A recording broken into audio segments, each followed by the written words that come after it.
আমি যোৱা ক্লাছত পৰমাণু গঠনৰ বিষয়ে আধা পঢ়া হৈছিল। আজি যোজ্যতাৰ পৰা আমি আকৌ পঢ়িম।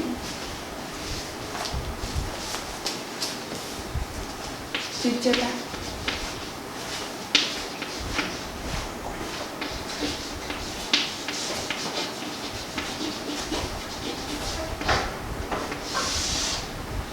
আমি কি পঢ়িছিলো last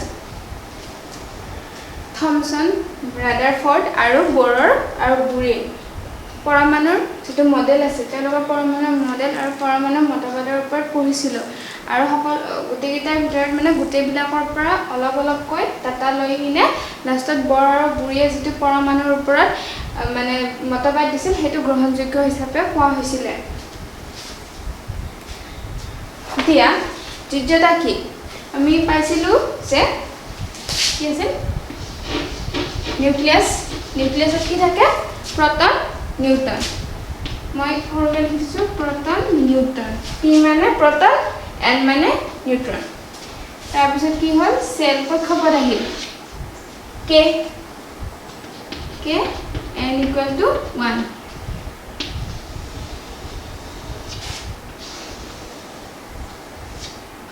n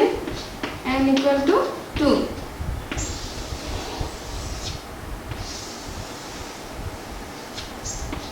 n equal to 3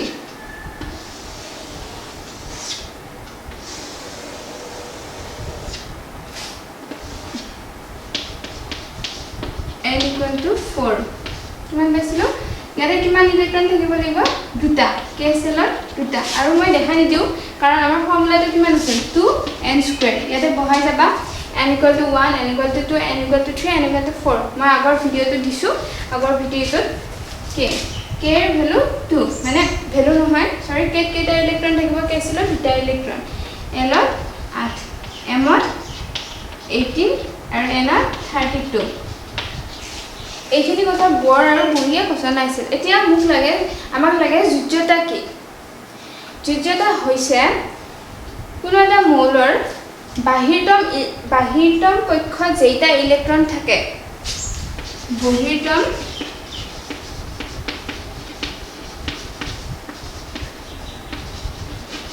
কক্ষত থকা ইলেক্ট্ৰনৰ সংখ্যা।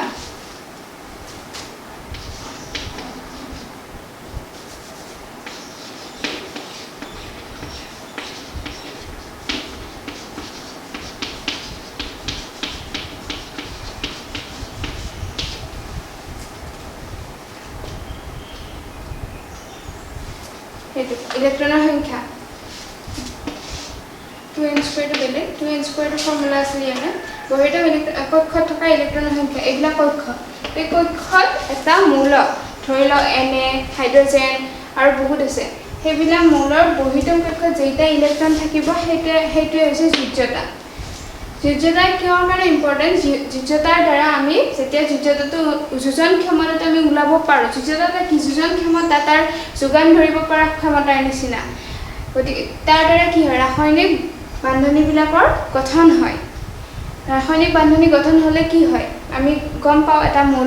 মৌলৰ পৰা যৌগ এটা কেনেদৰে হয়। ধৰি ল'লোঁ NaCl এইটো আমি পাইছোঁৱে আগৰ অধ্যায়ত যে মানে Na পজিটিভ আয়ন আৰু Cl নিগেটিভ আয়ন গঠন কৰি কিনে হয়। কিন্তু কেনেদৰে পজিটিভ আৰু নিগেটিভ আয়ন হ'ল কিয় পজিটিভ আৰু নিগেটিভ আয়ন গঠন কৰিলে কিয় 2 পজিটিভ নকৰিলে এইবিলাক ক'ৰ পৰা আহে এইবিলাক আহে যোজ্যতাৰ পৰা।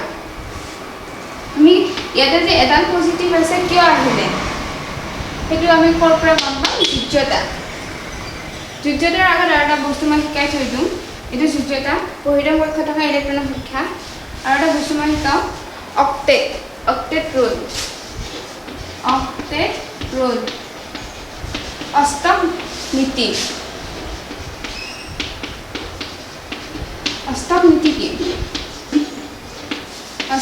কি অষ্টম নীতি হৈছে আমি কি কৈছিলোঁ যোজ্যতা যে কোনো এটা মৌলৰ বহিৰতম কক্ষত যেইটা ইলেক্ট্ৰন থাকে সেইটো হ'ব যোজ্যতা। আৰু অষ্টম নীতি হৈছে যদি তাত 8টা ইলেক্ট্ৰন থাকে তেতিয়াহ'লে সি অষ্টম নীতিটো মানে পূৰণ কৰিছে। কোনো এটা মৌল বা যৌগই মৌলত যদি 8টা ইলেক্ট্ৰন আছে বহিৰতম কক্ষত তেতিয়াহ'লে সি অষ্টম নীতি পূৰণ কৰিছে। আৰু যদি যৌগত ধৰি ললো যৌগ এবাৰ যৌগ NaCl Na এটা মৌল Cl এটা মৌল দুটা মৌল লগে কি হয় যৌগ হয় গতিকে NaCl কি যৌগ এই যৌগত NaCl দুইটাই যদি অষ্টক নীতি মানে কি আমি কি কৈছিলো এটো কি নিউক্লিয়াস ইয়াতে দুটা লিখিব লাগিব ইয়াতে 1 2 3 4 5 6 7 8 ইয়াতে এটা লিখিব লাগিব 8টা লিখিব লাগিব বা নেক্সট কিমান লিখিলে 18টা তাৰ পিছতে 32টা এই যদি 18টা আৰু 32টা এইবিলা ইলেক্ট্ৰন হিয়তে যেতিয়া NaCl গঠন হয় NaCl গঠনৰ সময়ত হিয়তে নিজৰ কক্ষত 8টা ইলেক্ট্ৰন বিচাৰে তেতিয়া তাৰ মানে কি হিয়তে অষ্টক নীতিটো পূৰণ কৰিছে আৰু যাৰ 8টা ইলেক্ট্ৰন নহয় তাৰ অষ্টক নীতি পূৰণ হোৱা নাই মানে অষ্টক নীতি পূৰণ হ'বলৈ আমাক কি লাগিব বহিতম কক্ষত 8টা ইলেক্ট্ৰন লাগিব মানে সুস্থিৰ হ'ব লাগিব সুস্থিৰৰ পৰা আৰু কথা কওঁ এতিয়া অষ্টক নীতি গম পালো যে অষ্টক নীতি হ'ব লাগিলে সুস্থিৰ হ'ব লাগিব আৰু সুস্থিৰ হ'ব লাগিলে ইয়াতে 8টা ইলেক্ট্ৰন থাকিব লাগিব আমাৰ যিখন মৌলৰ পৰ্যায়বৃত্ত তালিকা আছে তাতে 18 বৰ্গ যিবোৰ মৌল আছে সিহঁতৰ যোগ্যতা 0 কিয় 0 কৰিছো হিলিয়ামৰ কথা কওঁ হিলিয়ামৰ কেইটা থাকে 2টা ইলেক্ট্ৰন থাকে এটো কি আমাৰ নিউক্লিয়াস আছে এটো পি সেল কে সেল এটো কি সেল এল সেল আমি কি কৈছিলো কে দুটা ইলেক্ট্ৰন থাকিব লাগিব হিলিয়ামৰ কি হিলিয়ামৰ দুটা ইলেক্ট্ৰন আছে তেতিয়া হলে এতিয়া তাৰ মানে এনেকুৱা নহয় যে ইয়াৰ যোগ্যতা 2 ইয়াৰ যোগ্যতা 0 বা ইয়াৰ যোজন ক্ষমতা নাই কিয়নো প্ৰথম সেটত আমাৰ ইলেক্ট্ৰন কেইটা থাকিব পাৰে দুটা থাকিব পাৰে বা দুটাতকৈ কম থাকিব পাৰে দুটাতকৈ বেছিটো থাকিব নোৱাৰে গতিকে বেছি নাই দুটাতকৈ কম থাকিব পাৰে দুটাতকৈ কম থাকিলে আমি কম যে দুটাতকৈ কম কি এক থাকিব পাৰে এক থাকিলে আমি কম যে তাৰ যোগ্যতা 1 বা 1 কিন্তু ইয়াতে যেহেতু দুটা ডাইৰেক্ট আছে ইলেক্ট্ৰন গতিকে না ই বেলেগক দিব ল'ব পাৰে বেলেগৰ পৰা ল'ব পৰা কেপাচিটি নাই কাৰণ সি নিজে দুটা হৈ আছে গতিকে তাৰ যোজন ক্ষমতা কি হ'ব যোজন ক্ষমতা 0 তো মনত কৰিবলগা কথা 18 বৰ্গৰ যিবোৰ মৌল আছে সিহঁতৰ যোজন ক্ষমতা 0 মানে 0 18 বৰ্গৰ মৌলকেইটাৰ যোজন ক্ষমতা 0 সিহঁতৰ মানে সুস্থিৰ মৌল সিহঁতবোৰ 18 বৰ্গৰ মৌলকেইটা সুস্থিৰ হয় সুস্থিৰ আৰু অতি কম সংখ্যকে মানে কিছুমানেহে ৰাসায়নিক বিক্ৰিয়াত ভাগ লয় বাকিখিনি 90% ভাগ নলয় বুলি ক'ব পাৰি কোনো ধৰণৰ ৰাসায়নিক বিক্ৰিয়াত ভাগ নলয় কাৰণ সিহঁতৰ যোজন ক্ষমতা নাই না সিহঁতে আদান প্ৰদান কৰিব নোৱাৰে গতিকে সিহঁতে ৰাসায়নিক বিক্ৰিয়াত ভাগ নলয় ৰাসায়নিক বিক্ৰিয়াত ভাগ কৰি ল'ব লাগিলে কি মই ইলেক্ট্ৰন দিম মোক ইলেক্ট্ৰন লাগিব মানে আদান প্ৰদান হ'ব লাগিব যেহেতু আদান প্ৰদান নাই গতিকে সিহঁত সুস্থিৰ নিজৰ জায়গাতে বহি থাকে আৰু মানে ইলেক্ট্ৰনবিলাকে আৰু সিহঁতে ৰাসায়নিক বিক্ৰিয়াটো ভাগ নলয়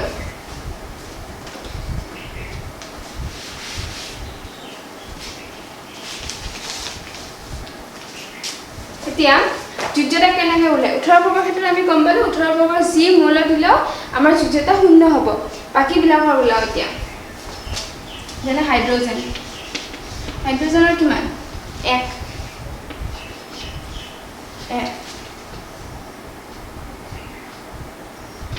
গতিকে ইয়াক মডেলত কেনেকৈ বহাম কিন্তু আমাৰ কি আছে এইটো আছে আমাৰ প্ৰটন প্লাছ নিউট্ৰন নিউক্লিয়াছ এটা প্ৰথম সেল দ্বিতীয় সেল হাইড্ৰোজেন কেইটা ইলেক্ট্ৰন এটা ইলেক্ট্ৰন ইয়াতে বহিলে এতিয়া ইহঁতৰ মই কি কৈছিলো যে বহিৰ্তম কক্ষত যেটা ইলেক্ট্ৰন থাকে যদি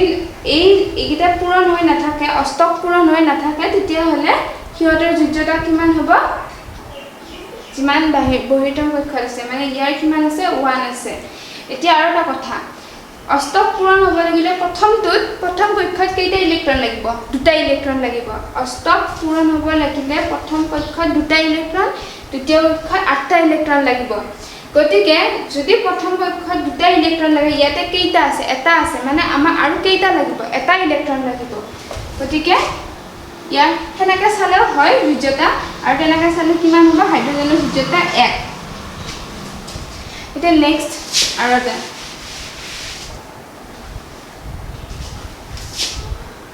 আৰু সেইকাৰণে কি হয় যেহেতু হাইড্ৰজেনক এটা ইলেক্ট্ৰন লাগে অষ্টক পূৰণ হ'ব কাৰণে সেইকাৰণে হাইড্ৰজেনক আমি কেনেদৰে আয়নত লিখিব লাগিলে কেনেকৈ লিখো H পজিটিভ মানে আমাৰ আৰু এটা আয়ন হেৰি লাগে কি বুলি কয় ইলেক্ট্ৰন লাগে এবাৰ আমি চাম সোডিয়াম Na কিমানটা ইলেক্ট্ৰন আছে 11টা এটো কি এটো হল নিউক্লিয়াস এটা কি লিখিব প্ৰটন আৰু নিউট্ৰন ফাৰ্ষ্ট কক্ষ দ্বিতীয় কক্ষ আৰু তৃতীয় এতিয়া কেইটা ইলেক্ট্ৰন 11টা প্ৰথম কক্ষত আমাৰ কিমান ক্যাপাসিটি থাকে ইলেক্ট্ৰন সমূহৰ 2 দুটা দিলো দ্বিতীয় কক্ষত কেইটা 8টা 2 8 কিমান হল 10 কিন্তু আমাৰ কিমান আছে 11 ঠিক আছে 1 2 3 4 5 6 7 8 হল এতিয়া কিমানটা ইলেক্ট্ৰন হৈছে টোটাল ইলেক্ট্ৰন হৈছে 10টা আমাক লাগে 11টা গতিকে আমি ইয়াতে এটা ইলেক্ট্ৰন দিম এই সেলটোৰ মানে এই কক্ষটোৰ ক্যাপাসিটি কিমান ইলেক্ট্ৰন সমূহৰ 18টা কিন্তু আমি এটা বহাইছো গতিকে হ'ব আমি কি কৈছিলো যে সোডিয়ামে বহিতম কক্ষত যেটা ইলেক্ট্ৰন থাকে বহিতম কক্ষত যেটা ইলেক্ট্ৰন থাকে সেইটো যোজ্যতা হ'ব গতিকে সোডিয়ামে যদি সোডিয়ামৰ বহিতম কক্ষত কেইটা ইলেক্ট্ৰন আছে এটা ইলেক্ট্ৰন আছে গতিকে ইয়াৰ যোজ্যতা সংখ্যা কিমান হ'ব 1 এতিয়া আৰু এটা কথা যদি সোডিয়ামে অক্টেট পূৰণ কৰিব লাগে মানে অষ্টম নীতি যাব লাগে বা হি সম্ভ্ৰান্ত গেছৰ নিচিনা বা 18 বৰ্গৰ গেছৰ নিচিনা হ'ব বিচাৰে 18 বৰ্গৰ গ্যাস নহয় 18 বৰ্গৰ মৌলৰ নিচিনা হ'ব বিচাৰে তেতিয়া হলে এই ইলেক্ট্ৰনটো হেৰুৱাব লাগিব হেৰুৱালে কি হ'ব এটা কেইটা থাকিল 1 2 3 4 5 6 7 8 আমাৰ কেইটা থাকিব লাগে 8টা 1 2 দুটা গতিকে এটি অতি সুস্থিৰ হৈ আছে নে নাই এটো অতি সুস্থিৰ মৌলৰ ভিতৰত আহি গ'ল আৰু কেইটা হয় যোজ্যতা এটো একৰ কাৰণে এটো যোজ্যতা হৈছে মানে এই ইলেক্ট্ৰনটো আমি এৰুৱাই দিলে বা নোহোৱা কৰি দিলে ই সুস্থিৰ হ'ব সেইকাৰণে আমি কি লিখিম সোডিয়ামৰ আয়ন Na পজিটিভ হল এলাকে বাকিবিলাক ওলাব পাৰি কিন্তু কিছুমান এক্সেপচনেল আছে যেনে ক্লোৰিন কিমান 17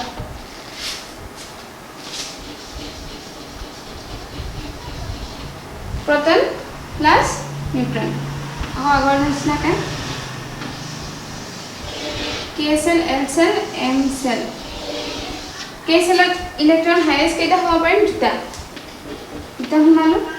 L cellত কেইটা 8টা 1 2 3 4 5 6 7 8 এটা 2 8 কেইটা হল 10টা হল আমাৰ কিমানটা লাগে 17টা মানে আমাৰ 7টা ইলেক্ট্ৰন আৰু বাহিৰত আছে 7টা ইলেক্ট্ৰন সোমাব লাগে 1 2 3 4 5 6 7 8 সৰি 1 2 3 4 5 6 7টা এই 7টা ইলেক্ট্ৰন হল এটো সেলত কেইটা ইলেক্ট্ৰন হ'ব পাৰিব 8টা ইলেক্ট্ৰন হ'ব পাৰিব 2 8 8 8 8 গতিকে ইংলিছত লিখি দিছো নাম্বাৰবিলাক মই ইংলিছত লিখি দিছো এটা দুটা ইলেক্ট্ৰন আছে ইয়াতে কেইটা আছে 8টা ইলেক্ট্ৰন এটো 8টা আছে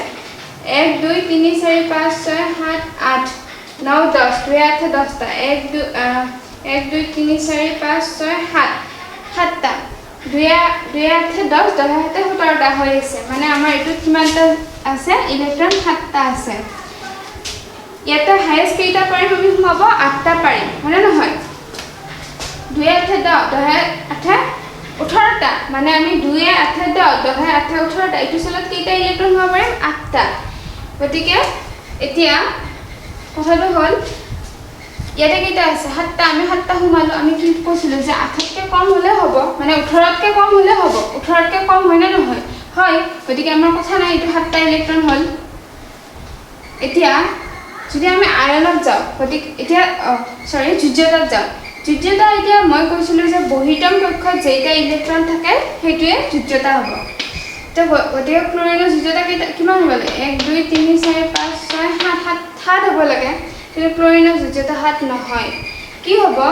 ক্লোৰিনে অষ্টক পূৰণ কৰিব লাগিলে মানে 8 হ'ব লাগিলে তাৰ কেইটা ইলেক্ট্ৰন লাগিব মানে ক্লোৰিনৰ বৰ্তমান কেইটা ইলেক্ট্ৰন লাগে অষ্টক পূৰণ কৰিব মানে এটা ইলেক্ট্ৰন লাগে ই যদি এটা ইলেক্ট্ৰন পাই যায় ই 8 হৈ যাব 2 8 10 10 18 এম সেলত কেইটা ইলেক্ট্ৰন হ'ব লাগে 18টা ইলেক্ট্ৰন হ'ব লাগে 2 8 10 8 2 8 10 10 8 18 গতিকে 18টা ধুনীয়াকৈ হৈছে গতিকে কিন্তু আমাৰ কিমান হৈ আছে ক্লোৰিনত 17টা হৈ আছে গতিকে 18 হ'বলৈ কেইটা ইলেক্ট্ৰন লাগে এটা ইলেক্ট্ৰন লাগে এটা ইলেক্ট্ৰন লাগে আমি এটা ইলেক্ট্ৰন লৈ আনিলো সোডিয়ামত কি কৰিছিল এটা ইলেক্ট্ৰন হি হেৰুৱাইছিল মানে এটা ইলেক্ট্ৰন আমি এৰুৱাই দিছিলো আৰু ক্লোৰিনত কি কৰিছে আমি এটা ইলেক্ট্ৰন লৈ আনিছো বেলেগৰ পৰা গতিকে এটা ইলেক্ট্ৰন আনিছো মই কি কৈছিলো যেতিয়া প্ৰতি একক কিমান আছে নিগেটিভ 1 পজিটিভ 1 গতিকে ক্লোৰিনৰ কি হ'ব ক্লোৰিন নিগেটিভ সোডিয়ামত কি কৰিছিল সোডিয়ামত কৰিছিল এটা ইলেক্ট্ৰন থাৰ্ড সেলটোত আছিল হেতু আমি উলিয়াই দিছিলো উলিয়াই দি সুস্থিৰ কৰিছিল ইয়াতে কি হৈছে আমি 7টা ইলেক্ট্ৰন উলাব নোৱাৰো 7টা ইলেক্ট্ৰন উলিয়ালেও হ'ব ইয়াতে 7টা ইলেক্ট্ৰন 1 2 3 4 5 6 7 ইয়া 7টা ইলেক্ট্ৰন আছে যদি আমি 7টা ইলেক্ট্ৰন মুছি দিও তেতিয়া হলে ক্লোৰিনটো সুস্থিৰ হ'ব কিন্তু 7টা ইলেক্ট্ৰন মোছাটো সহজ নে এটা ইলেক্ট্ৰন লৈ আনাটো সহজ মোৰ মতে এটা ইলেক্ট্ৰন লৈ আনাটো সহজ বেলেগৰ পৰা সেই কাৰণে হি Cl- হ'ব এই 7টা হি উলিয়াই নিদি এটা বেলেগৰ পৰা লৈ আনি অষ্টক পূৰণ কৰে গতিকে 2 8 10 10 18 টো হৈ গল এনে বাৰু এটো নহয় এটো Cl- হল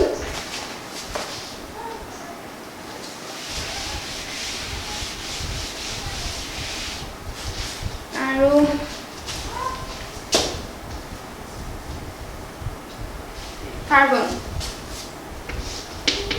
কাৰ্বনৰ কিমান কাৰ্বনটো পিছত দেখাইছো মই এটা কথা কৈ লওঁ মানে দুটামান দেখাই লওঁ কাৰ্বনৰ পিছত যাম লিথিয়াম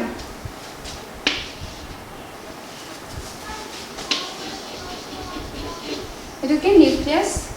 প্ৰটন নিউট্ৰন আমি কি কৈছিলো ইয়াৰ সীমাবদ্ধতা কেইটা ইলেক্ট্ৰন সোমোৱা 2 ইয়াৰ কেইটা 8টা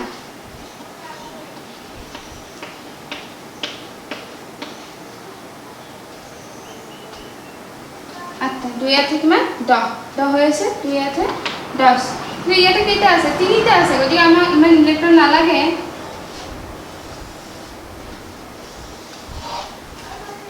তিনটা থাকিলে কি হ'ব দুটা ইয়াতে গল আৰু এটা লাগে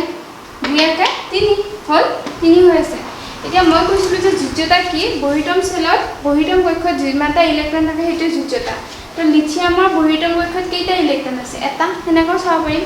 আৰু বলে নহয় মই চাম যে লিথিয়াম কেনেদৰে সুস্থিৰ হয় সুস্থিৰ মনলৈকে পৰিৱৰ্তন হয় তেতিয়া গলে আমি এটো ইলেক্ট্ৰন এৰুৱাই দিম আঁতৰাই দিলে কি হ'ব এই 2 পালো 2 কাৰ হিলিয়ামটো সুস্থিৰ অতি সুস্থিৰ গতিকে আমি তেতিয়া হিলিয়ামৰ মানে সংকেতটো আমি লিথিয়ামত পাই যাম তেতিয়া সুস্থিৰ হৈ যাব গতিকে ইয়াৰ যুজ্যতা কিমান 1 আমি এটা এৰুৱাই সুস্থিৰ পাম গতিকে ইয়াৰ যুজ্যতা কিমান 1 আৰু আয়ন বনাব লাগিলে কি যেটা আমি এটা ইলেক্ট্ৰন এৰুৱাইছো মানে পজিটিভ এটা ইলেক্ট্ৰন আমি হেৰুৱাইছো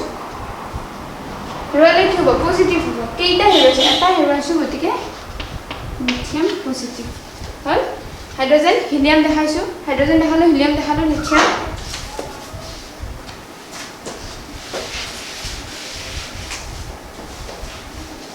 carbon 6 Education proton plus neutron আকৌ আগৰ নিচিনা সেল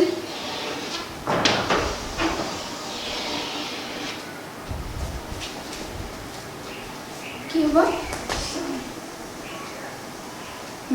এটা কিমান আমাৰ হাইয়েস্ট কিমানটা হ'ব পাৰিম দুটা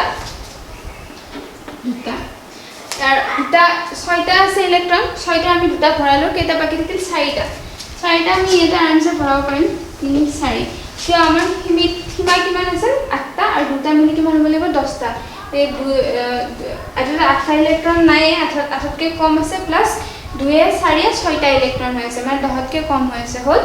গতিকে এতিয়া কি কৰিম আমাৰ যোজ্যতা চাম যোজ্যতা কেনেকৈ চাম এই ইলেক্ট্ৰন কিটা যদি আমি প্ৰথম কথা মই কি কৈছিলো সূত্ৰ মতে মৌলটাৰ বহিৰ্তম কক্ষত যেটা ইলেক্ট্ৰন থাকে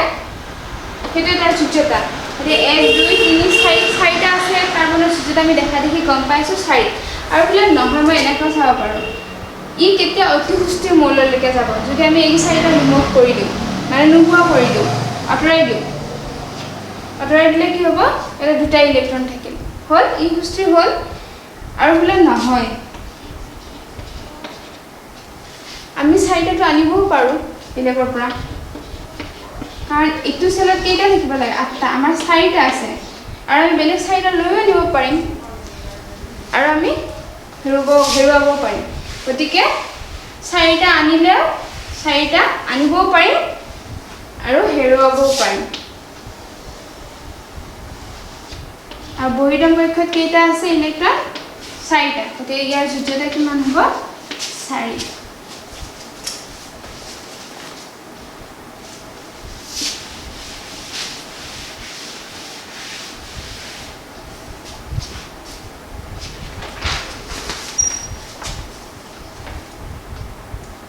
যোজ্যতাৰ ক্ষমতাটো যোজন ক্ষমতা 4তকৈ বেছি কোনো মানে মৌলৰ নাই মানে মইতো কোৱা কাৰ্বনৰে বেছি কাৰ্বন বৰ্গৰ বেছি হয় মানে 4 তাতকৈ 4তকৈ বেছি যোজন ক্ষমতা বেছি হ'ব নোৱাৰে কাৰণ নাইও মানে এতিয়া নেক্সট আহিল পাৰমাণৱিক সংখ্যা আৰু ভৰ সংখ্যা ইয়াৰ এটা কথা কওঁ যোজ্যতাটো যদি বুজি পোৱা নাই কমেন্ট বক্সত কৈ দিবা পাৰমাণৱিক সংখ্যা আৰু ভৰ সংখ্যা নেক্সট টপিক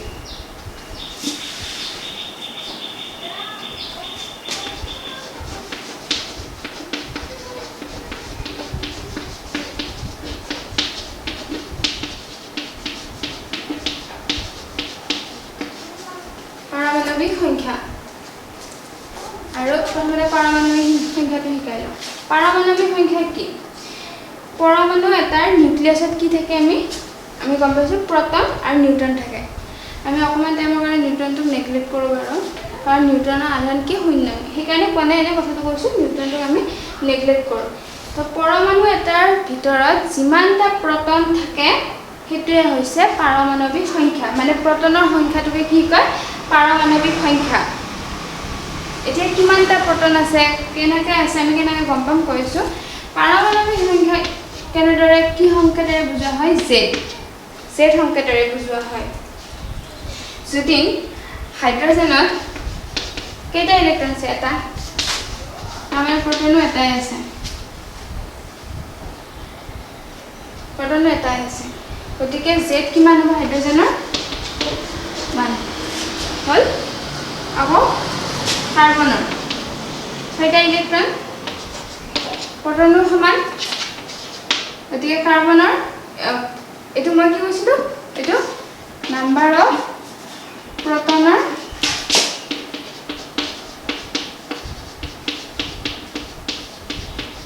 সংখ্যা কৈছিলো গতিকে প্ৰটনৰ সংখ্যা z কিমান হয় কাৰ্বনৰ প্ৰটনৰ সংখ্যা 6 z = 6 এটোৱে এইখিনি পাৰমাণৱিক সংখ্যা বিশেষ নাই লিখিছে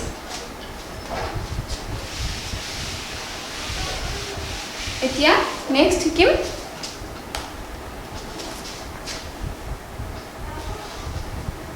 ভৰ সংখ্যা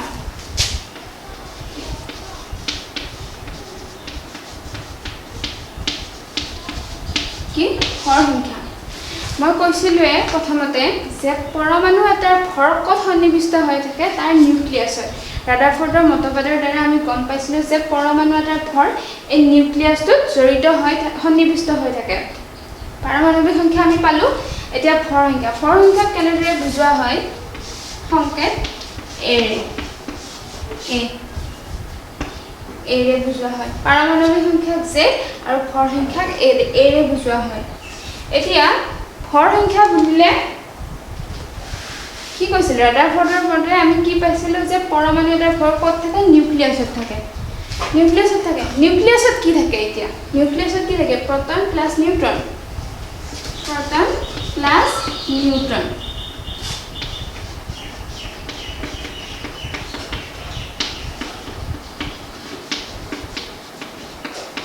proton plus neutron মানে proton আৰু নিউট্ৰনৰ সংখ্যাটোৱে হৈছে মৌলটোৰ ভৰ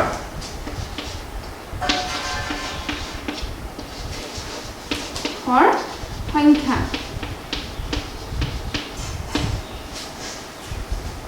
এটো হৈছে ভৰ সংখ্যা এতিয়া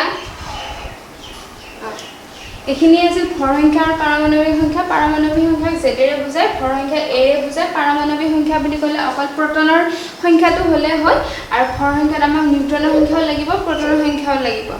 এতিয়া নেক্সট কি আছে ইয়াতে আৰু এটা কথা ক'ব পাহৰি গ'লো প্ৰটন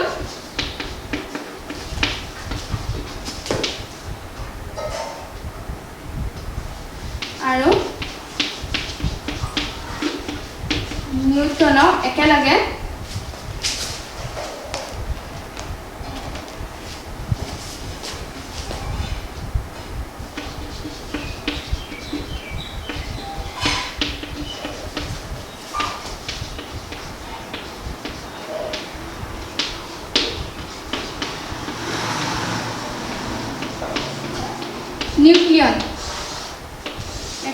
নিউক্লিয়ন বোলে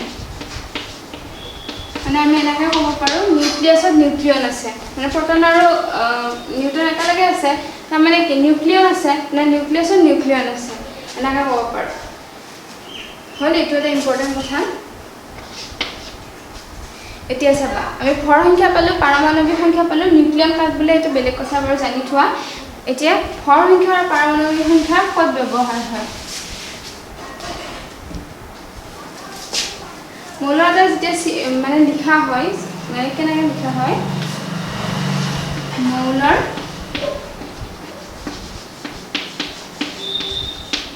চিহ্ন এইখিনি থাকিব মাজত ইয়াতে লিখা আহিব প্ৰটনৰ সংখ্যা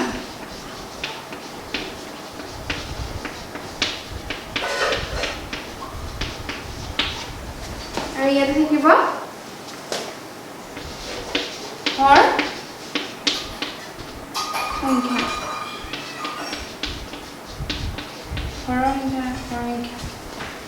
ইয়াতে প্ৰটনৰ সংখ্যাটো থাকিব ইয়াতে প্ৰটনৰ সংখ্যা নহয় একচুৱেলি পাৰমাণৱিক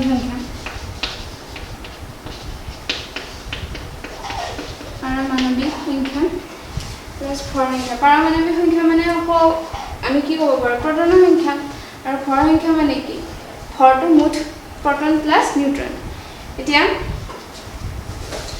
উদাহৰণস্বৰূপে আমি কি ক'ব পাৰোঁ নাইট্ৰজেন 714 মানে ইয়াতে কি হৈ আছে ইয়াতে এইটো কি হৈ আছে p + n ভৰ সংখ্যাত মই কি কৈছিলোঁ p + n ভৰ সংখ্যা কিহৰে কৰা হয় নিউক্লিয়াছ আৰু নিউক্লিয়াছত কি থাকে p + n আৰু ইয়াতে কি থাকে p নাইট্ৰজেনৰ কিমান প্ৰটনৰ সংখ্যা 7টা হ'লে কিমানটা হ'ব প্ৰটনৰ যদি 7টা হয় ভৰটো 14 হৈছে মানে নিউট্ৰনৰ সংখ্যাও 7টা হ'ব এতিয়া মই কৈ আছোঁ যে প্ৰতিটো মৌলতে প্ৰটনৰ সংখ্যা যিমান হয় নিউট্ৰনৰ সংখ্যা সিমান নহয় কিন্তু তো এখন লিষ্ট আছে ইয়াতে দিয়া আছে প্ৰটনৰ সংখ্যা নিউট্ৰনৰ সংখ্যা যোজ্যতাবিলাক দিয়া আছে আৰু পাৰমাণৱিক সংখ্যা আৰু চিহ্নৰ কথা দিয়া আছে এই চিহ্নও লাগিব কাৰণ এইটো নাইট্ৰজেনৰ চিহ্ন হয় নাইট্ৰজেন বুলি আমি ডাইৰেক্ট লিখি নিদিওঁ নাইট্ৰজেনৰ চিহ্ন গতিকে এইটো চিহ্নখিনিও দৰকাৰী পাৰমাণৱিক সংখ্যাখিনিও দৰকাৰী প্ৰটনৰ সংখ্যা নিউট্ৰনৰ সংখ্যা ইলেক্ট্ৰনৰ সংখ্যা প্ৰটনৰ সংখ্যা আৰু ইলেক্ট্ৰনৰ সংখ্যা সমান থাকে কিন্তু নিউট্ৰনৰ কিছুমান সমান নহ'ব পাৰে আৰু কে চেলত কেইটা থাকিব এল চেলত কেইটা এম চেলত কেইটা এন চেলত কেইটা থাকিব ইলেক্ট্ৰন তাৰ বিষয়ে দিয়া আছে আৰু যোজ্যতাৰ বিষয়ে দিয়া আছে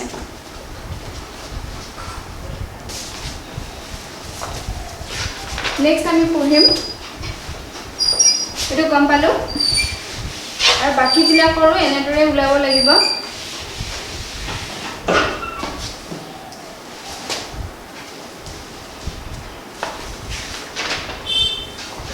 নেক্সট টপিক আছে আমাৰ সমস্থানিক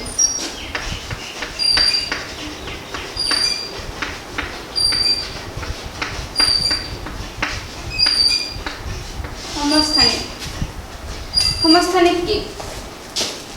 এইটো আইসোটপস এতিয়া হাইড্ৰোজেনৰ সমস্থানিক বুলি ক'লে আমি তিনিটা জানো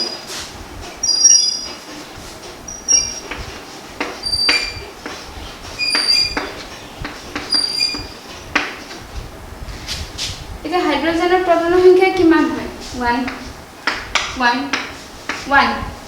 কিন্তু ভৰৰ সংখ্যা কি দেখিছো ইয়াতে 1 দেখিছো ইয়াতে 2 দেখিছো ইয়াতে 3 দেখিছো কিয় ভৰৰ সংখ্যা হলনি মানে কি আমি কি কৈছিলো ভৰৰ সংখ্যা কি পাইছিলো p + n p টো আমি গমে পাইছো গুটেকেইটা 1 1 1 আছে মানে 1 1 1 আৰু ইফালে ভৰৰ সংখ্যা 1 পাইছো 2 পাইছো না তাৰ মানে কি ইয়াতে নিউট্ৰনৰ সংখ্যা কিমান আছে 1 ইয়াতে 0 ইয়াতে নিউট্ৰনৰ সংখ্যা কিমান আছে 2 কিন্তু আমি কি পাইছিলো এটা লাইন পাইছিলো ইয়াতে মই এখানে যেতিয়া কোৱাই নাই বস্তু নিউট্ৰনত কি পাইছিলো যে সাদুইকে কৈছিলে যে হাইড্ৰোজেনৰ বাদে বাকি সকলোবোৰ মৌলৰ পৰমাণুতে কি থাকে নিউট্ৰন থাকে অকল হাইড্ৰোজেনত নাথাকে মানে হাইড্ৰোজেনৰ নিউট্ৰনৰ সংখ্যা 0 শূন্য বুলি কৈছিলে কিন্তু আমি ইয়াতে কি পালো 1 পালো আৰু 2 পালো এইটো বস্তুৱে হৈছে সমস্থানিক হ'ব লাগিলে কি হ'ব লাগিব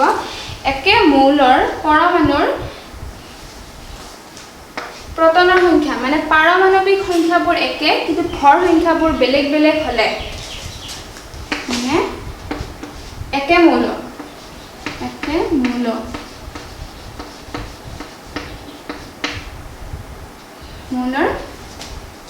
পাৰমাণৱিক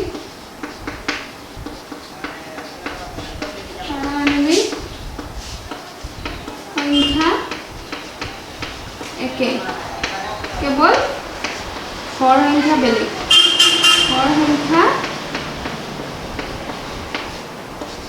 বেলেগ পাৰমাণৱিক সংখ্যা একে আৰু ভৰ সংখ্যা বেলেগ একে মৌল হ'ব লাগিব মানে হাইড্ৰোজেন লৈছো হাইড্ৰোজেনে হ'ব লাগিব তেতিয়া হলে তা সমস্থানিক বুলি কোৱা হয় মানে হাইড্ৰোজেনৰ সমস্থানিক কেইটা তিনিটা হাইড্ৰোজেন ডিউটেৰিয়াম আৰু ট্ৰিটিয়াম একেটা ঠিক তেনেদৰে বেলেগ বেলেগ মৌলৰো মানে পোৱা যায় এটো অকল হাইড্ৰোজেনৰ এটো হাইড্ৰোজেনৰ তিনিটা আকৌ বেলেগ বেলেগ যেনে নাইট্ৰজেন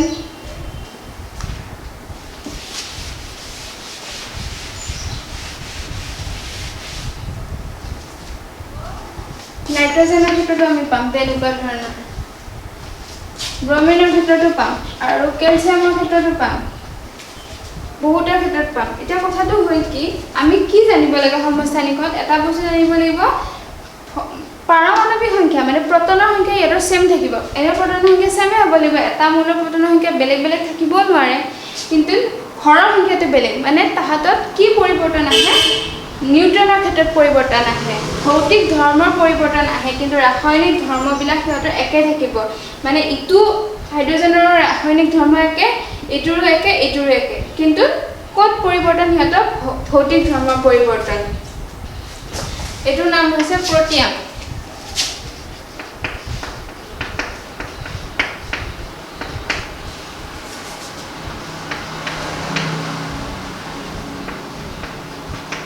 deuterium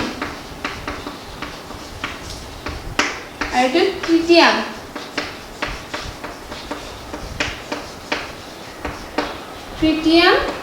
deuterium আৰু প্ৰোটিয়াম হল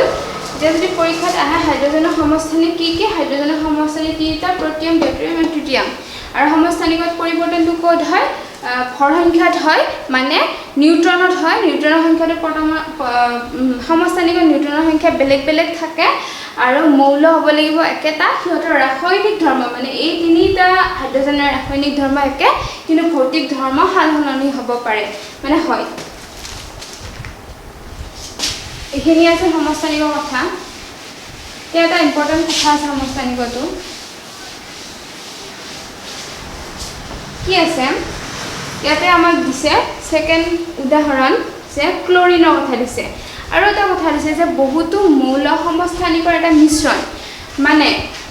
এটা মৌলৰ যিবোৰ সমস্থানিক থাকে ধৰি ললো আমি হাইড্ৰজেনৰ ক্ষেত্ৰত ইয়াৰ সমস্থানিক এটা তিনটা এই তিনটা সমস্থানিক লগ লাগিলে বুলে এটা মৌল হয় মানে মিশ্ৰণ বুলি কৈছে মৌল এটা সমস্থানিকৰ উদাহৰণ ইয়াতে দিছে কিতাপত ক্লোৰিনৰটো দিছে আৰু কেনেকে পাৰমাণৱিক ভৰ ওলাই আমি কিমান কি পাই আছিলো এই যে 1 পাই আছিলো এবিলা কি আছিল এবিলা আছিল পাৰমাণৱিক সংখ্যা কিন্তু এতিয়া আমাক পাৰমাণৱিক ভৰ কথা কৈছে মৌল এটাৰ নিৰ্দিষ্ট ভৰ থাকিব লাগিব না নাই হে ভৰটো পাৰমাণৱিক ভৰ বুলি কোৱা হয় তো আগৰ অধ্যায়ত পাইছো কিন্তু হে পাৰমাণৱিক ভৰটো কেনেকে ওলাই কিছুমান মৌলৰ ক্ষেত্ৰত মাত্ৰ মানে কি সিহঁতৰ সমস্থানিক বিলাকৰ মিশ্ৰণে হৈছে মৌল গতিকে সমস্থানিক বিলাকৰ গড় ভৰটো ওলাব লাগিব সেই ভৰটো হৈছে পাৰমাণৱিক ভৰ এটা আমি ক্লোৰিনৰ ক্ষেত্ৰত এই হাইড্ৰজেনৰ উদাহৰণটো গল এবাৰ আমি নেক্সট কি লম ক্লোৰিনৰ ক্ষেত্ৰত কি আছিল ক্লোৰিনৰ ক্ষেত্ৰত আমি কি পাইছো ক্লোৰিনৰ 17 পাৰমাণৱিক সংখ্যা কিমান পাৰমাণৱিক ভৰ নহয় পাৰমাণৱিক সংখ্যা মানে প্ৰোটনৰ সংখ্যা আৰু ভৰ সংখ্যা আমি গণ পাইছো 35 আৰু নেক্সট সমস্থানিক হৈছে ক্লোৰিনৰ 17 and 37 হল এতিয়া এইটো 35 পালো এইটো 37 পালো তাৰ মানে কি সমস্থানিকত কি হ'ব লাগিব পাৰমাণৱিক সংখ্যা একে পাইছো ভৰ সংখ্যা বেলেগ বেলেগ পালো নিউট্ৰনৰ সংখ্যা কিমান হ'ব লাগিব তো 35ত 18 হলে 35 হয় গতিকে ইয়াতে নিউট্ৰনৰ সংখ্যা 18 পালো আৰু ইয়াতে কিমান পালো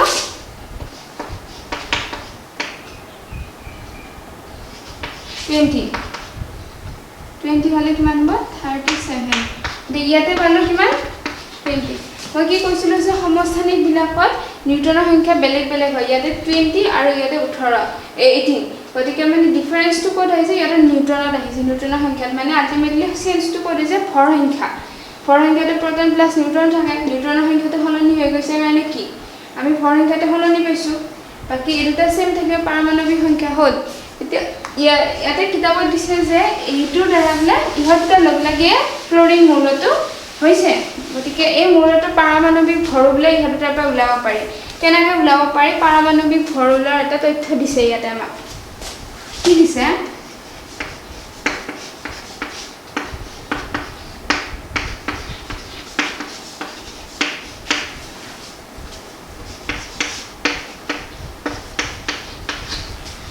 দিছে গড় ভৰ ওলাব দিছে এতিয়া মোৰ কথাটো হ'ল কি গড় ভৰ আমি ওলাব পাৰিম কিন্তু কথাটো কেনেকুৱা ধৰণৰ ইয়াৰে 75 আৰু 25 কিয় দিলে 100 টো দিছে কাৰণ ভৰ ওলাব দিছে 35 ইনটু কৰিছে ক্লোৰিন এটা কি আছিল দুটা পাইছিল ন ক্লোৰিন 17 35 ক্লোৰিন 17 37 গতিকে 37 আহিছে 35 আহিছে কথাটো হ'ল কি প্ৰকৃতিত এখিনি ক্লোৰিন মানে ইটো সমস্থানিকৰ ক্লোৰিন পাও আমি 75% আৰু এটো সমস্থানিকৰ পাও 25% যেটো পাৰ্চেন্টেজ একেৰে তল 7 কৰা যাব 100 আহিছে এটো আৰু এই দুখিনি ক্যালকুলেশন কৰি আমাৰ আনসাৰটো ওলাই 35.5 নিউ গতিকে এটা তাৰ মানে কি ইখিনি ক্যালকুলেশনটো ইয়াতে দিয়া আছে কিতাপত চাই লবা এই অৰ্থটো হ'ল ইয়াৰে অৰ্থটো হৈছে মানে ক্লোৰিনৰ প্ৰকৃতিত আমি ক্লোৰিনৰ সমস্থানিক দুটা পাও এটো পাইছো আৰু এটো পাইছো 75% আৰু এটো কিমান পাইছো 25% পাইছো প্ৰকৃতিত গতিকে এই দুটা মিলাই কিনে কি কৰিছে ক্লোৰিন যি দুটা পালো সেই দুটা মিলাই কিনে ক্লোৰিনৰ পাৰমাণৱিক ভৰটো ওলাইছে এটো কি পাৰমাণৱিক সংখ্যা এটো কি পালো পাৰমাণৱিক ভৰ এইখিনি ক্যালকুলেশন কৰিলে আমি পাৰমাণৱিক ভৰ পাম যদি পৰীক্ষা ক্লোৰিনৰ ঠাইত ব্ৰমিনো দিয়ে এনেকুৱা প্ৰচেছটো হ'ব ওলোৱা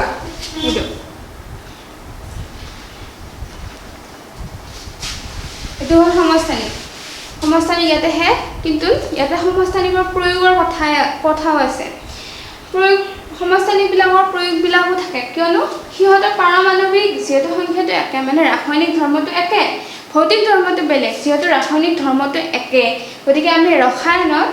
ইটোকো ব্যৱহাৰ কৰিব পাৰিম ইটোকো ব্যৱহাৰ কৰিব পাৰিম তেনেকৈ দিছে যে ইউৰেনিয়ামৰ এটা সমস্থানিক নিউক্লিয়াৰ ৰিয়েক্টৰত ইন্ধন হিচাপে ব্যৱহাৰ কৰা হয় নিউক্লিয়াৰ ৰিয়েক্টৰত ইন্ধন যোগে এটা সমস্থানিক কবাল্টৰ এটা সমস্থানিক কৰ্কট ৰোগৰ চিকিৎসালয়তো ব্যৱহাৰ হয় আৰু আয়ডিনৰ এটা সমস্থানিক গৰল বেমাৰত ব্যৱহাৰ হয় এতিয়া যদি সমস্থানিকৰ মৌলৰ সমস্থানিকৰ ব্যৱহাৰৰ কথা আহে এই তিনিটা হ'ব এই তিনিটা এটা আছে আৰু বহুত আছে এই তিনিটা তোমালোকক কিতাপত দিয়া আছে এতিয়া নেক্সট পঢ়িম আমি সমভাৰী সমস্থানিক গ'ল সমস্থানিকত কি পাৰমাণৱিক সংখ্যা একে যে ভৰ সংখ্যা বেলেগ কিয়নো নিউট্ৰনৰ সংখ্যাটো বেলেগ থাকে আৰু তোমালোকে প্ৰটন নিউট্ৰনৰ হিচাপটো কেনেকৈ পাবা চাৰ্টখনৰ পৰা এতিয়া পাম আমি সমভাৰী এটা নামটোৰ দ্বাৰা এটা বস্তু গম পাব পাৰি সমভাৰী মানে কি ভাৰী মানে কি ভাৰ সম মানে কি সমান সমান ভাৰৰ কথা বুজাব বিচাৰিছে মানে বস্তুটোৱে সমান ভাৰ এইটো বুজাবই বিচাৰিছে সমান ভাৰ মানে কি সমান ভৰটো সমান হ'ব লাগিব যদি ভৰটো সমান হয় মানে সাপোজ উদাহৰণ দিওঁ 40 and 40 ভৰ এই 40 টা ভৰ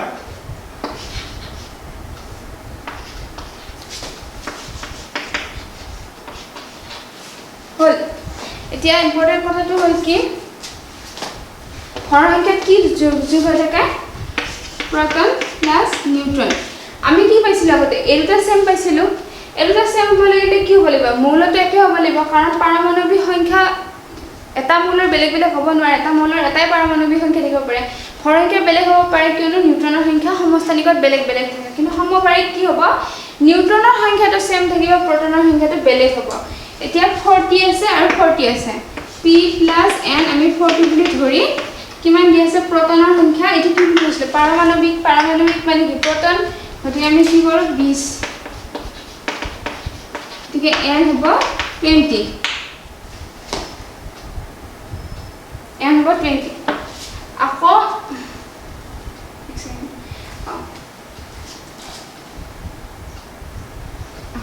p + n 40 এইটো কাৰণে কৰিছোঁ প্ৰথমতে এইটো কাৰণে কৰিলে 18 কাৰণে কৰিলোঁ প্ৰটনৰ সংখ্যা 22 কিমান হ'ল নিউট্ৰনৰ সংখ্যা কিমান হ'ল 22 হ'ল আকৌ কি কৰিলোঁ এইটো 20 + n 40 n ৰ সংখ্যা কিমান হ'ল 20 তাৰমানে কি ইয়াতে কি হয় ভৰ সংখ্যা সেম থাকে কিন্তু প্ৰটনৰ সংখ্যাটো বেলেগ থাকে প্ৰটনৰ সংখ্যাটো বেলেগ থাকিব মানে পাৰমাণৱিক সংখ্যাটো বেলেগ হ'ব ভৰ সংখ্যা সেম হ'ব সমান ভাৰী মানে সমান ভৰ পাৰমাণৱিক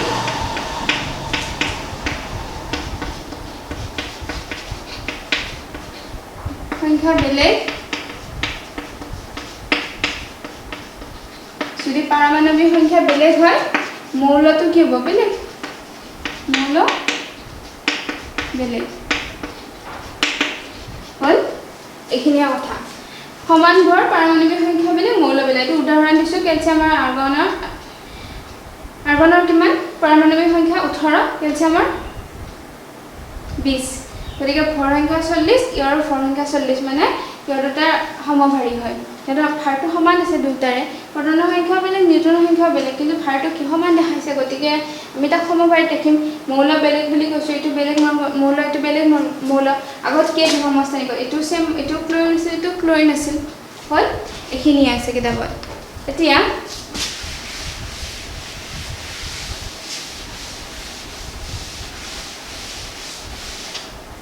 চেপ্টাৰটো শেষ কিন্তু তাৰ মাজত আমি কি পাইছোঁ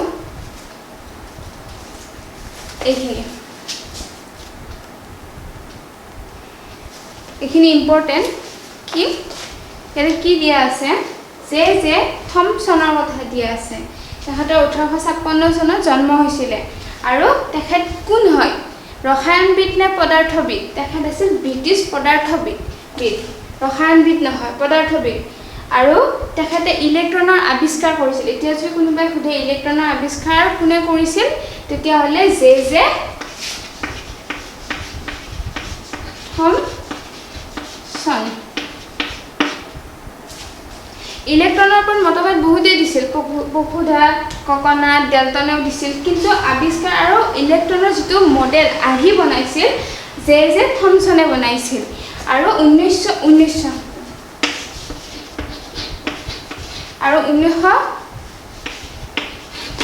চনত তেখেতক নোবেল বঁটা দিয়া হৈছিল আৰু তেখেতৰ লগত কাম কৰা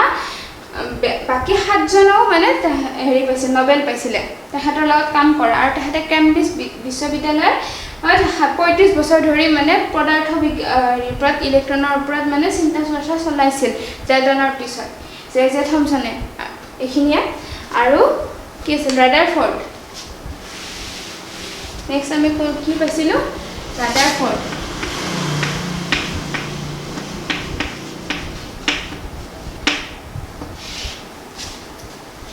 ৰাদাৰফৰ্ডৰ কথা ইয়াতে দিয়া আছে তেখেতৰ জন্ম হৈছিল 1871 চনত তেখেতক কি বুলি জানা যায় যদিও তেখেতো পদাৰ্থবিদৰ বিজ্ঞানী আছিল কিন্তু নোবেল বঁটা পাইছিল ৰসায়নবিদত কেমিষ্ট্ৰিত নোবেল বঁটা পাইছিল আৰু ফিজিচিষ্ট আছিল তেখেত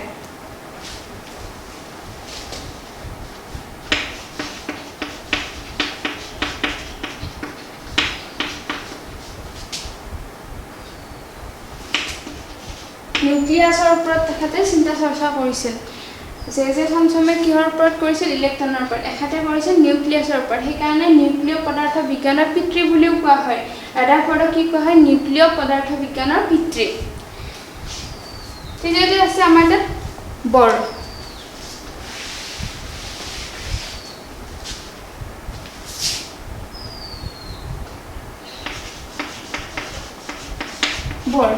বৰৰ জন্ম হৈছিল 1885 চনত নীল বৰ আছিল তেখেতে 1922 চনত পৰমাণু গঠনৰ ওপৰত কৰা গৱেষণাৰ কাৰণে নোবেল বঁটা পাইছিলে কাৰণ কি হ'ল আমাক পৰমাণু আৰ্হিটো কোনে দিলে জে থমসনে তাৰপিছত ৰাদাৰফৰ্ডে পৰীক্ষা কৰি কিনে নিজৰ ধৰণে নিউক্লিয়াছৰ ওপৰত আৰ্হি দিলে আৰু তেখেতে তেতিয়া নিউট্ৰনৰ কথাও ভাবিছিল কিন্তু একো কোৱা নাছিল একো মতবাদ দিয়া নাছিল কিন্তু অকল নিউক্লিয়াছৰ কথাহে ক'লে নিউক্লিয়াছটোৱে মানে কি কৰে পদাৰ্থৰ মেইন ভৰ আৰু নিউক্লিয়াছৰ মানে সন্নিৱিষ্ট হৈ থাকে পৰমাণুটোৰ আৰু নিউক্লিয়াছৰ কি হয় ব্যাসাৰ্ধটো পৰমাণুৰ ব্যাসাৰ্ধতকৈ নিচে সৰু সেইকাৰণে নিউক্লিয়াছটো সৰু পৰমাণুৰ তুলনাত সেইটো তেখেতে কৈছিলে কিন্তু বৰে কি কৰিছিলে ৰাদাৰফৰ্ডৰ যিখিনি সীমাবদ্ধতা আছে ড্ৰবেক্স আছে সেইখিনি শুধৰাবৰ কাৰণে গোটেই ইলেক্ট্ৰনটোৰ কি কৰিছিল প্ৰকৃত মডেলটো দিছিল তেখেতে চিন্তা চৰ্চা কৰি আৰু তেখেতক হেল্প কৰিছিল বুৰিয়ে সেইকাৰণে তেখেতক কি হয় পৰমাণুৰ গঠন যেহেতু তেখেতে ফাইনেল গঠনটো কৰিলে একচুৱেলি জে থমসন আৰু ৰাদাৰফৰ্ডেও কৰিছিল কিন্তু তেখেতৰটো গ্ৰহণযোগ্য কিছুমান ড্ৰবেক্স আছিল কিন্তু বৰৰ পিছত ড্ৰবেক নাছিলে সেইকাৰণে তেখেতৰ বস্তুটো গ্ৰহণ কৰা হৈছিল আৰু 1922 চনত তেখেতে নোবেল বঁটা পাইছিলে তাৰ কাৰণে আৰু তেখেতৰ 3খন ৰচনাৰ কথাও কোৱা আছে বৰ্ণালী আৰু পাৰমাণৱিক গঠনৰ তত্ত্ব পাৰমাণৱিক তত্ত্ব আৰু প্ৰকৃতিৰ ওপৰতো তেখেতে বৰ্ণনা কৰিছিল গতিকে এই 3জন বৈজ্ঞানিকৰ কথা তোমালোকৰ কিতাপত দিয়া আছে এতিয়া ইয়াতে আছে তোমালোকে কি শিকিলা এই কথাখিনি মই কোৱাখিনি কথাখিনিয়ে আছে ভালদৰে পঢ়িবা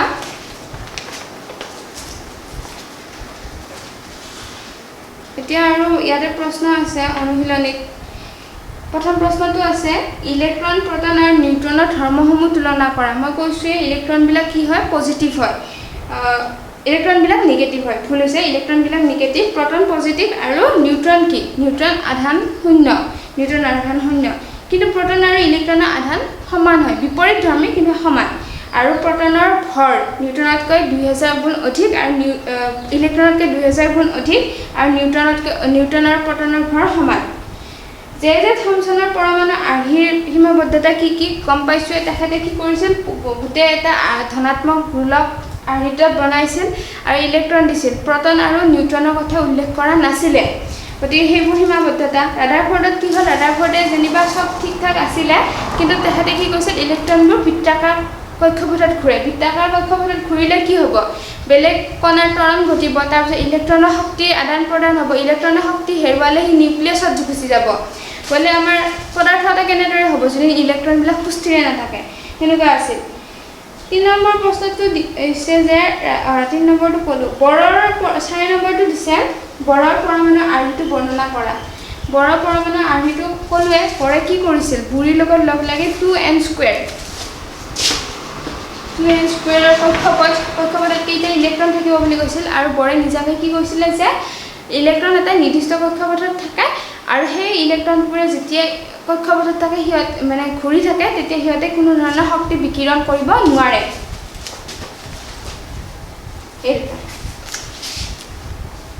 এটা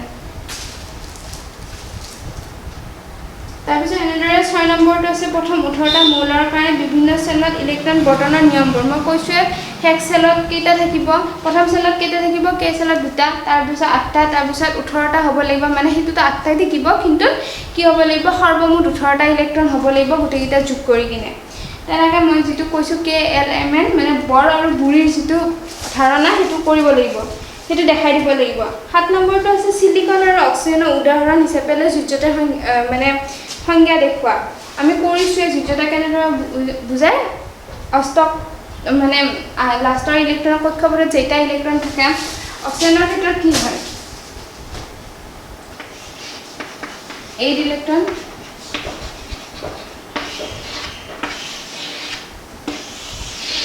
এটো কেটা থাকিব লাগিব দুটা হল এটো কেটা থাকিব লাগিব 1 2 3 4 5 6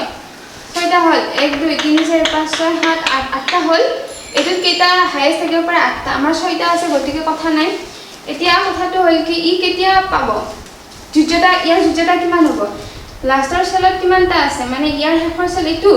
1 2 3 4 5 6 ছয়টা নহয় কাৰণ কি হৈছে কিছুমান এক্সেপশনাল কেস আছে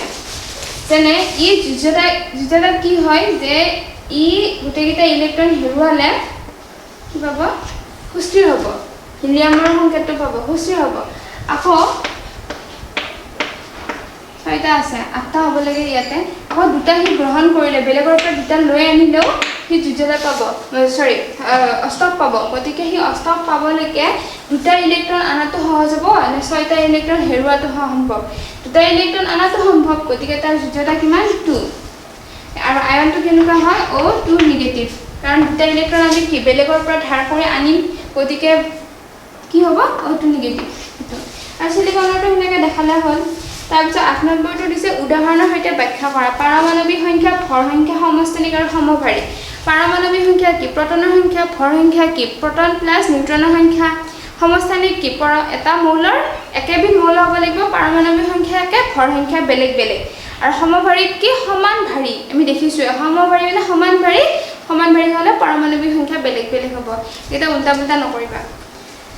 তাৰপিছত আছে 9 নম্বৰটোত কি আছে এনে পজিটিভত সম্পূৰ্ণৰূপে পূৰ হৈ থকা কে আৰু এল সেল আছে এটো এনে পজিটিভ মানে কিমান এনে কেইটা থাকে 11টা এনে পজিটিভ মানে কি ইলেক্ট্ৰন এটা হেৰুৱাইছে মানে 10টা কে সেলত লৈ দুটা থাকিব এলত 1 2 3 4 5 6 7 8 1 2 3 4 5 6 7 8 এইটো 8তকৈ বেছি হ'ব নোৱাৰে 8টা 9 10 গতিকে আমাৰ কেইটা ইলেক্ট্ৰন 10টা গতিকে কে সেলত কেইটা আছে দুটা আৰু এল সেলত 8টা আছে আকৌ 10 নম্বৰটো দিয়া আছে যদি ব্ৰমিন পৰমাণুৱে সমস্থানিকৰ ৰুমত আছে ব্ৰমিন আৰু দুটা সমস্থানিক এটা 79 ভৰ সংখ্যা আৰু এটা 81 ভৰ সংখ্যা গড় পাৰমাণবিক ভৰটো ওলাব দিছে কেনেকুৱা হ'ব এইটো নিচিনা এইটো ক্লোৰিনৰ দিয়া আছে এইটো ব্ৰমিনৰ দিয়া আছে এনেদৰে কৰিবা তাত পাৰ্চেন্টেজটো দি দিছে 49.7% আৰু 50.3% ইয়াতে কিমান দিছে 75 25 এনেদৰে পাবা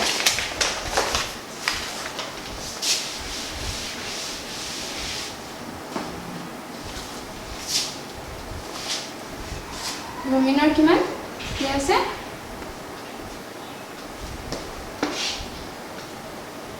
79 149.7 আৰু ইফালে কিমান দি আছে 81 50.3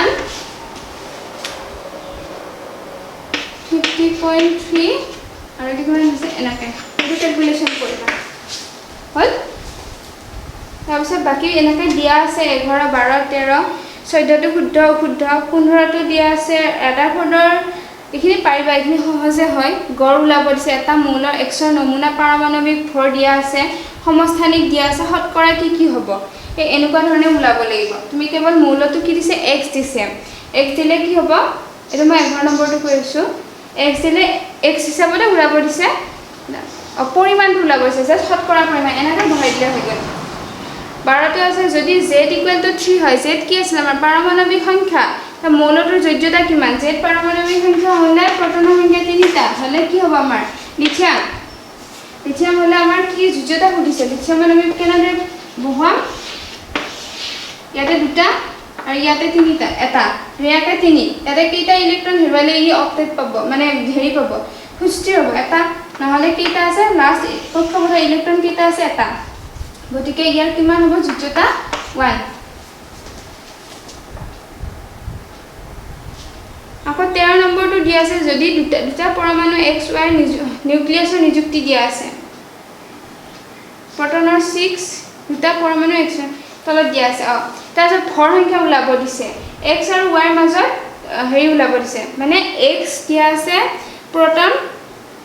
6 y প্ৰটন 6 নিউট্ৰনৰ 6 আৰু 8 তে x আৰু y ৰ মাজৰ সম্পৰ্কটো কি সম্পৰ্কটো হ'ব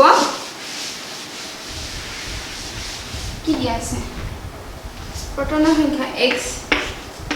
আৰু y এটো কিমান নম্বৰ প্ৰশ্ন 13 প্ৰটনৰ সংখ্যা দিয়া আছে 6 আৰু ইয়াতে 6 নিউট্ৰনৰ সংখ্যা কিমান দিয়া আছে 6 আমি ভৰ সংখ্যা কেনেকৈ ওলাম প্ৰটন প্লাস নিউট্ৰন 6 প্লাস 6 12 আৰু 6 প্লাস নেক্সট কিমান দিয়া আছে 8 14 গতিকে এইটা কি আমাৰ পাৰমাণবিক সংখ্যা হলে কি হ'ব xy 6 হলে এটো কি হ'ব কাৰ্বন হ'ব এটো কাৰ্বন হলে ইহতে কি হ'ব 12 আছে 14 আছে এটো কি হ'ব সমস্থায়িক কাৰণ কিয় পাৰমাণবিক সংখ্যা একে হল 14 টো শুদ্ধ অশুদ্ধ দিছে চাই লবা একে কথা এইবিলাক কিতাপৰ মাজৰ বস্তু 15 টো দিছে ৰাদাৰফৰ্ডৰ আলফাৰ কণাৰ বিস্ফোৰণৰ পৰীক্ষা কিহৰ ওপৰত কৰিছিল পাৰমাণবিক নিউক্লিয়াছ ইলেক্ট্ৰন নিউট্ৰন প্ৰটন আৰু ইলেক্ট্ৰনৰ কথা আমি আগতে গম পাইছো প্ৰটনৰ কথা গোল্ডষ্টেইনে কৈছে ইলেক্ট্ৰনৰ কথা কোনে কৈছে জে থমসন আমি কৈছো ৰাদাৰফৰ্ডে আমাক কিহৰ কথা কৈছে নিউক্লিয়াছৰ কথা কৈছে উত্তৰটো হ'ব পাৰমাণবিক নিউক্লিয়াছ মৌল এটাৰ সমস্থানিকত ভৌতিক ধৰ্ম একে 16 নম্বৰ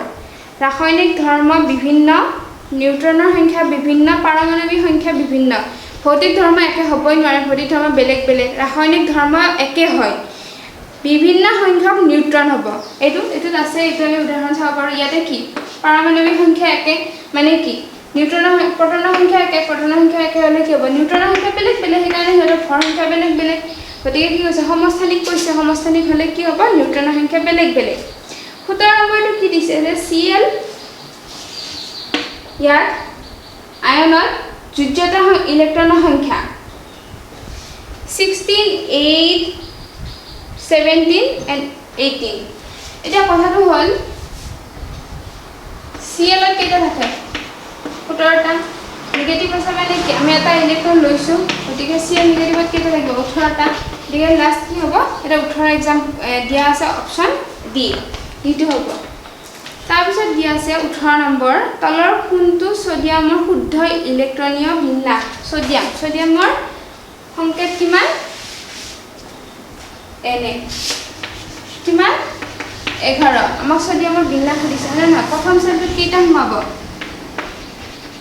দুটা সেকেন্ডত কেইটা সোমাব 1 2 3 4 5 6 7 8 আঠতকৈ বেছি সোমাব পৰা কেপাসিটি নাই 8 2 10টা হল ইয়াত কেইটা লাগে 11টা লাগে আৰু এটা বাহিৰত গতিকে আমি বিন্যাস বুলি কলে লাইন বাই লাইন লিখিব লাগিব কেইটা সোমালো প্ৰথমত দুটা কমা ইয়াতে কেইটা 8টা কমা এটা এক্সাম্পল হ'ব এইটো হ'ব ৰাইট উত্তৰ 19 দিয়া আছে পাৰমাণবিক সংখ্যা ভৰ সংখ্যা নিউট্ৰনৰ সংখ্যা এনেকৈ দিয়া আছে তাৰপিছত শেষত পৰমাণুৰ কথাও দিয়া আছে সালফাৰ মই এটা কৰি দিছো বাৰু সালফাৰটো বুলি দিয়াটোৱে কৰি দিছো নিবা ইয়াতে কি দিয়া আছে লাষ্ট এতিয়া সালফার কি আছে সালফার দিয়া আছে সালফার কি দিয়া আছে পারমাণবিক সংখ্যা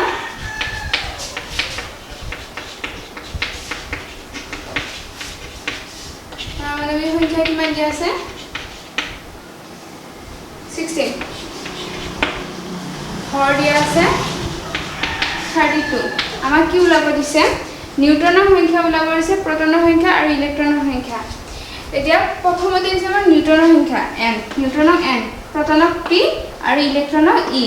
কিন্তু আমি কেনেকৈ ওলাম পাৰমাণবিক সংখ্যা মানে আমি কি জানো প্ৰটনৰ সংখ্যা গতিকে পাৰমাণবিক সংখ্যা 16 মানে 16 মানে প্ৰটনৰ সংখ্যা 16 ইলেক্ট্ৰনৰ সংখ্যা 16 এতিয়া ভৰ সংখ্যা দিয়া আছে 32 আমি কি জানো p + n = ভৰ a গতিকে p কিমান পালো আমি 16 + n = 32 ভৰ দিয়া আছে 32 কিতাবত দিয়া আছে n = 32 - 16 = 16 এইটো নেক্সট the whole next কি দিয়া আছে নেক্সট এটো বাকিটা একে হ'ব এটো কৰি দিছো আৰু পাৰমাণবিক সংখ্যা 9 টো কি দিয়া আছে পাৰমাণবিক সংখ্যা 9 আৰু নিউটনৰ সংখ্যা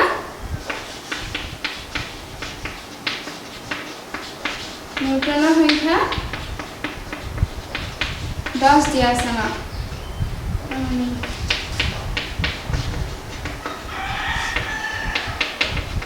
পাৰমাণবিক সংখ্যা আমি বুজাও z ৰে নিউটনক n ৰে এতিয়া আমাক ওলাব দিছে হৰ সংখ্যা মানে a প্ৰটনৰ সংখ্যা আৰু ইলেক্ট্ৰনৰ সংখ্যা মই কৈছে পাৰমাণবিক সংখ্যা মানে হৈছে প্ৰটনৰ সংখ্যা গতিকে প্ৰটনৰ সংখ্যা আমি 9 পালো আৰু ইলেক্ট্ৰনৰ সংখ্যাও 9 গতিকে a হ'ব হৰ সংখ্যা আমি কি পাইছো p + n p কিমান আছে আমাৰ p কিমান আছে 9 + n কিমান আছে 10 গতিকে হৰ সংখ্যা হ'ব 19 হল গতিকে গোটেই চেপ্টাৰটো বৰ্তমান শেষ হল যদি কিবা ডাউট আছে তেতিয়া হলে কমেন্ট বক্সত জনাবা ধন্যবাদ